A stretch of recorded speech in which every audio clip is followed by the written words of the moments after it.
नमस्कार। आइए सुनते हैं मुंशी प्रेमचंद जी द्वारा लिखी कहानी बॉडम।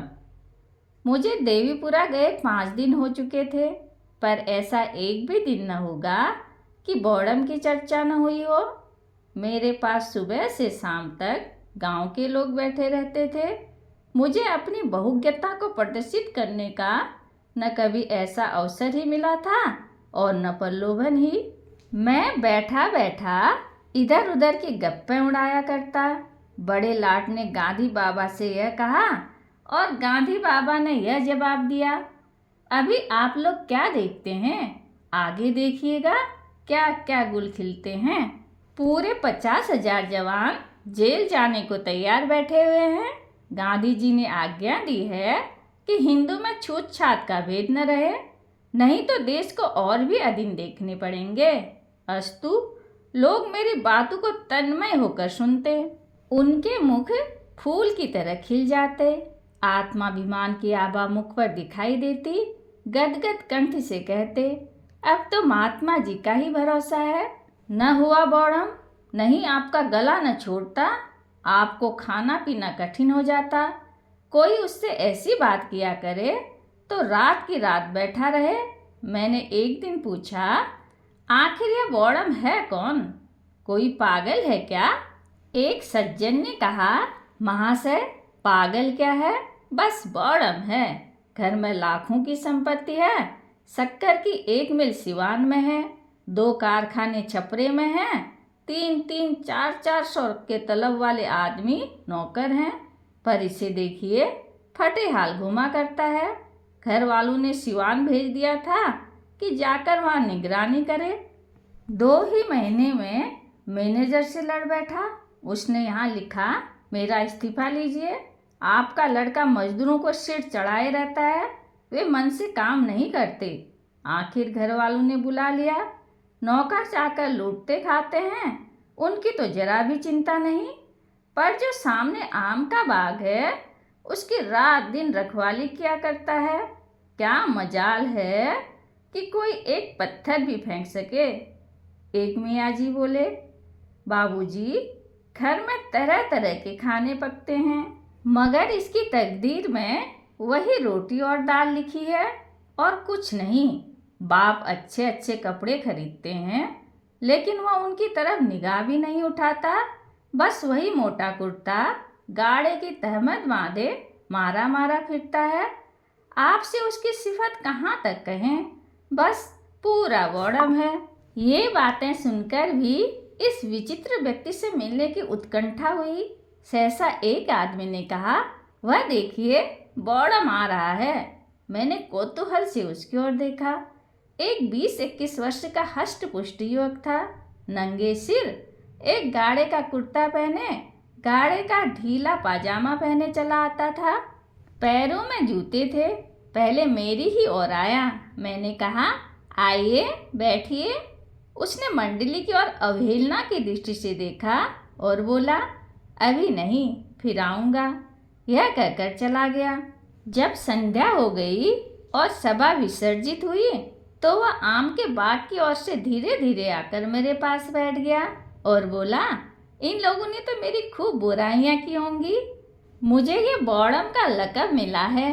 मैंने सकुचाते हुए कहा, हाँ, आपकी चर्चा लोग रोज करते थे। मेरी आपसे मिलने की बड़ी इच्छा थी। आपका नाम क्या है? बॉडम ने कहा, नाम तो मेरा मोहम्मद खलील है, पर आसपास के 10-5 गांवों में मुझे लोग उर्फ के नाम से जानते हैं। मेरा उर्फ बॉडम है। मैं, आखिर लोग आपको बॉडम क्यों कहते हैं? खलील, उनकी खुशी, और क्या कहूँ। मैं जिंदगी को कुछ और समझता हूँ, पर मुझे इजाज़त नहीं कि 5 वक्त की नमाज पढ़ सकूँ। मेरे वालिद हैं, चचा हैं, दोनों साहब पहर रात से पहर रात तक काम में मसरूफ़ रहते हैं। रात दिन हिसाब किताब, नफ़ा नुकसान, मंदी तेजी के सिवाय और कोई जिक्र ही नहीं होता। गोया खुदा के बंदे न हुए, इस दौलत के बंदे हुए। चचा साहब हैं, वह पहर रात तक शीरे के पीपू के पास खड़े होकर उन्हें गाड़ी पर लदवाते हैं। वालिद साहब अक्सर अपने हाथों से शक्कर का वजन करते हैं। दोपहर का खाना शाम को और शाम का खाना आधी रात को खाते हैं। किसी को नमाज पढ़ने की फुर्सत नहीं है। मैं कहता हूँ, आप लोग इतना सिर मगजन क्यों करते हैं? बड़े कारोबार में सारा काम एतबार पर होता है। मालिक को कुछ न कुछ बल खाना ही पड़ता है। अपने बलबूते पर छोटे कारोबार ही चला सकते हैं। मेरा उसूल किसी को पसंद नहीं, इसलिए मैं बौड़म हूँ। मेरे ख्याल में तो आपका उसूल ठीक है खलील। ऐसा भूल कर भी न कहिएगा, वरना एक ही जगह दो बौड़म हो जाएंगे। लोगों को कारोबार के सिवा न दीन से गरज है, न दुनिया से, न मुल्क से, न कौम से। मैं अखबार मंगाता हूँ, समन्ना फंड में कुछ रुपए भेजना चाहता हूँ। खिलाफत फंड को मदद करना भी अपना फर्ज समझता हूँ। सबसे बड़ा सितम है कि खिलाफत का रजाकार भी हूँ। क्यों साहब? जब कौम पर, मुल्क पर और दीन पर चारों तरफ से दुश्मनों का हमला हो रहा है, तो क्या मेरा फर्ज नहीं है कि जाति के फायदे को कौम पर कुर्बान कर दूं? इसलिए घर और बाहर मुझे बौड़म का लक़ब दिया गया है। आप तो वह कर रहे हैं जिसकी इस वक्त कौम को ज़रूरत है खलील। मुझे खौफ है कि इस चौपट नगरी से आप बदनाम होकर जाएंगे। जब मेरे हजारों भाई जेल में पड़े हुए हैं, उन्हें गाजी का गाड़ा तक पहनने को मयस्सर नहीं, तो मेरी गैरत गवारा नहीं करती कि मैं मीठे लुक़मे उड़ाऊं और चिकन के कुर्ते पहनूं जिनकी कलाई और मुट्ठों पर सीजनकारी की गई हो। आप यह बहुत ही मुनासिब कहते हैं। अफसोस है कि लोग आपका साथ त्याग करने के काबिल नहीं खलील। मैं इसे त्याग नहीं समझता, न दुनिया को दिखाने के लिए यह भेष बनाकर घूमता हूँ। मेरा जी ही लज्जत और शौक से फिर गया है। थोड़े दिन होते हैं वालिद ने मुझे सिवान के मिल में निगरानी के लिए भेजा। मैंने वहाँ जाकर देखा तो इंजीनियर साहब के खानसामे बैरे, मेहतर, धोबी, माली, चौकीदार सभी मजदूरों की जेल में लिखे हुए थे। काम साहब का करते थे, मजदूरी कारखाने से पाते थे। साहब बहादुर खुद तो बेउसूल हैं, पर मजदूरों पर इतनी सख्ती थी कि अगर 5 मिनट की देर हो जाए तो आधे दिन की मजदूरी कट जाती थी। मैंने साहब की मिजाज पुरसी करनी चाहिए, मजदूरों के साथ रियायत करनी शुरू की। फिर क्या था, साहब बिगड़ गए, इस्तीफे की धमकी दी। घर वालों को उनके सब हालात मालूम है। पल्ले दर्जे का हरामखोर आदमी है, लेकिन उसकी धमकी पाते ही सबके होश उड़ गए। मैं तार से वापस बुला लिया गया और घर पर मेरी खूब लेदे हुई। पहले बौड़म होने में कुछ कौर कसर थी, वह पूरी हो गई। न जाने साहब से लोग क्यों इतना डरते हैं। आपने वही किया जो इस हालात में मैं भी करता। बल्कि मैं तो पहले साहब पर गबन का मुकदमा दायर करता, बदमाशों से पिटवाता, तब बात करता। ऐसे हरामखोरों की यही सजा है खलील। फिर तो एक और एक दो हो गए। अफसोस यही है कि आपका यहाँ कयाम न रहेगा। मेरा जी चाहता है कि चंद रोज आपके साथ रहूं। मुद्दत के बाद आप ऐसे आदमी मिले हैं जिनसे मैं अपने दिल की बात कह सकता हूँ। इन गंवारों से मैं बोलता भी नहीं। मेरे चाचा साहब को जवानी में एक चमारिन से ताल्लुक हो गया। उनके 2 बच्चे, एक लड़का और एक लड़की पैदा हुए। चमारिन लड़की को गोद में छोड़कर मर गई। तब से दोनों बच्चों की मेरे यहाँ वही हालत थी जो यतीमों की होती है। कोई बात न पूछता था, उनको खाने पीने को भी न मिलता। बेचारे नौकरों के साथ खाते और बाहर झोपड़े में पड़े रहते थे। जनाब, मुझसे यह न देखा गया। मैंने उन्हें अपने दस्तरखान पर खिलाया और अब भी खिलाता हूँ। घर में कोहराम मच गया, जिसे देखिए मुझ पर तोरियां बदल रहा है। मगर मैंने परवाह न की। आखिर है तो वह भी हमारा ही खून, इसलिए मैं बौड़म कहलाता हूँ। जो लोग आपको बौड़म कहते हैं वे खुद बौड़म हैं। खलील: जनाब, इनके साथ रहना अजीब है। शाह काबुल ने कुर्बानी की ममानियत कर दी है। हिंदुस्तान के उलमा ने भी यही फतवा दिया, पर यहाँ खास मेरे घर कुर्बानी हुई। मैंने हर चंद बाबेला मचाया, पर मेरी कौन सुनता है। उसका कफारा, प्रायश्चित, मैंने यह अदा किया कि अपनी सवारी का घोड़ा बेचकर 300 फकीरों को खाना खिलाया, और तब से कसाईयों को गायें लिए जाते देखता हूँ तो कीमत देकर खरीद लेता हूँ।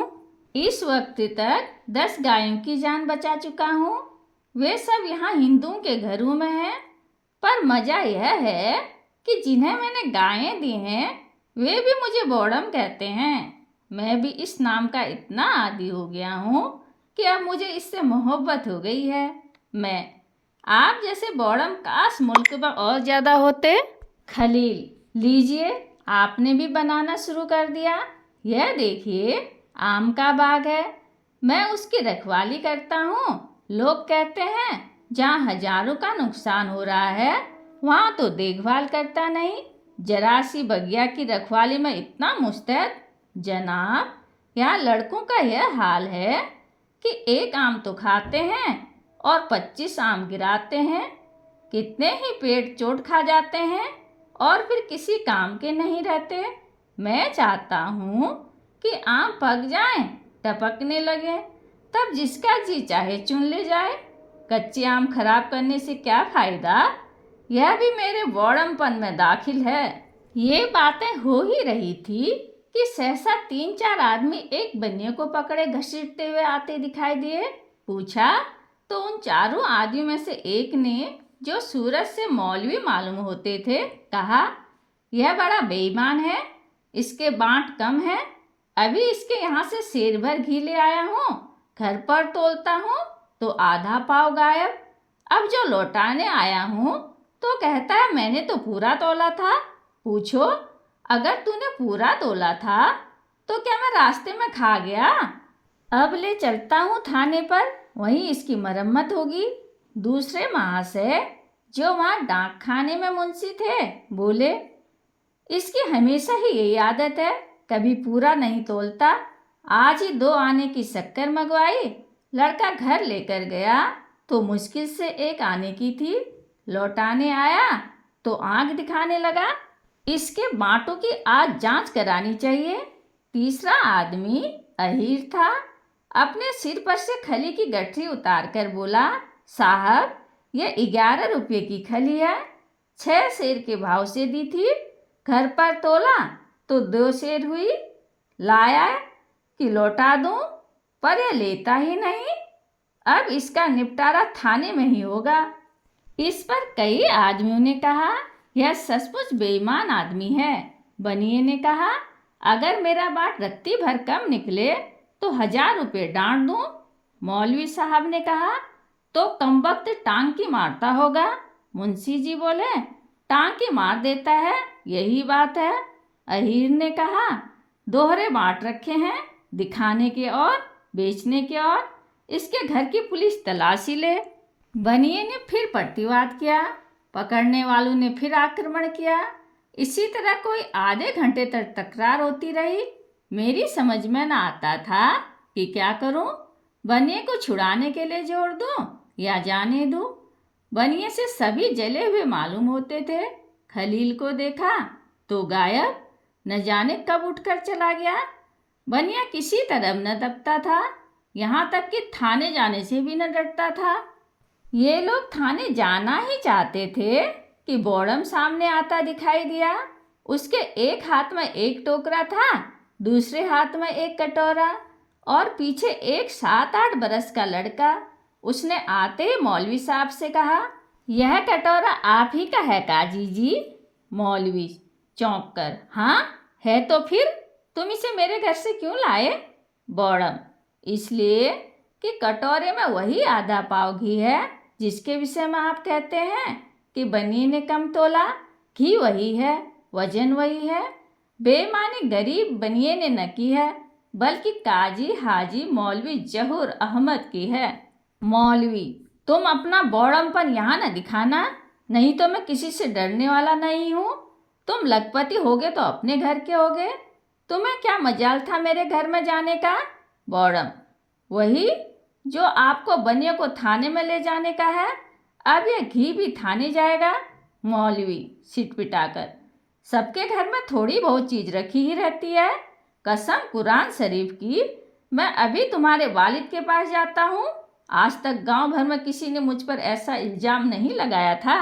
बनिया: मौलवी साहब, आप जाते कहाँ हैं? चलिए, हमारा आपका फैसला थाने में होगा। मैं एक न मानूंगा।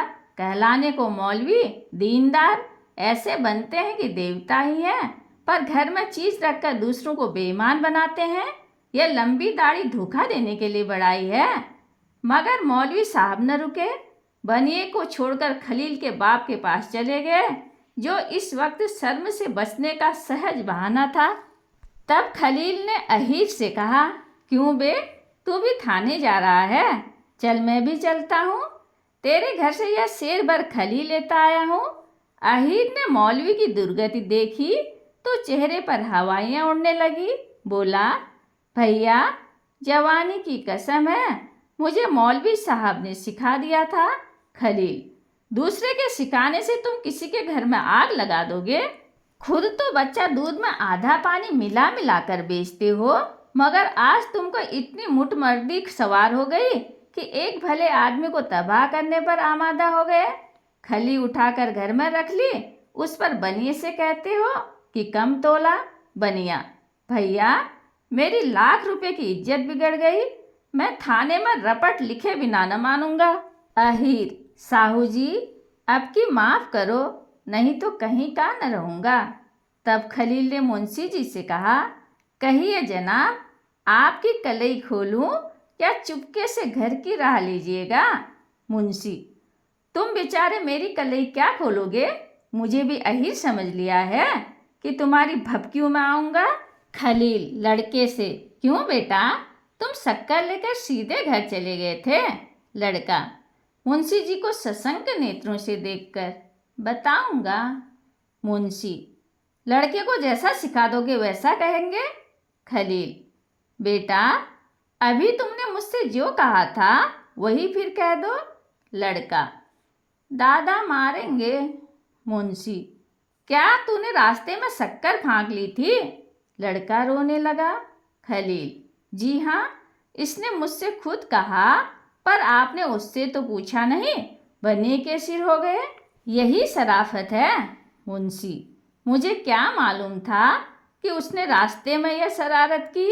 खलील: तो ऐसे कमज़ोर सबूत पर आप थाने क्यों कर चले थे? आप गांव को मनी ऑर्डर के रुपये देते हैं, तो उस रुपये पर 2 आने अपनी दस्तूरी काट लेते हैं। टके के पोस्ट कार्ड आने में बेचते हैं। जब कहिए तब साबित कर दूं। उसे क्या आप बेईमानी नहीं समझते हैं? मुंशी जी ने बॉडम के मुंह लगना मुनासिब न समझा, लड़के को मारते हुए घर ले गए। बनिए ने बॉडम को खूब आशीर्वाद दिया। दर्शक लोग भी धीरे धीरे चले गए। तब मैंने खलील से कहा, आपने इस बनिए की जान बचा ली, नहीं तो बेचारा बेगुनाह पुलिस के पंजे में फंस जाता। खलील: आप जानते हैं कि मुझे क्या सिला इनाम मिलेगा? थानेदार मेरे दुश्मन हो जाएंगे, कहेंगे यह मेरे शिकार को भगा दिया करता है। वालिद साहब पुलिस से थर थर कांपते हैं, मुझे हाथों लेंगे कि तू दूसरे के बीच में क्यों दखल देता है। यहाँ यह भी बौड़मपन में दाखिल है। एक बनिए के पीछे मुझे भले आदमी की कलई खोलनी मुनासिब न थी। ऐसी हरकत बौड़म लोग क्या करते हैं? मैंने श्रद्धापूर्वक स्वर में कहा, अब मैं आपको इसी नाम से पुकारूंगा। आज मुझे मालूम हुआ कि बौड़म देवताओं को कहा जाता है, जो स्वार्थ पर आत्मा की भेंट कर देता है। वह चतुर है, बुद्धिमान है, जो आत्मा के सामने, सच्चे सिद्धांत के सामने, सत्य के सामने स्वार्थ की निंदा की परवाह नहीं करता। वह बौड़म है, निर्बुद्धि है। कहानी सुनने के लिए धन्यवाद।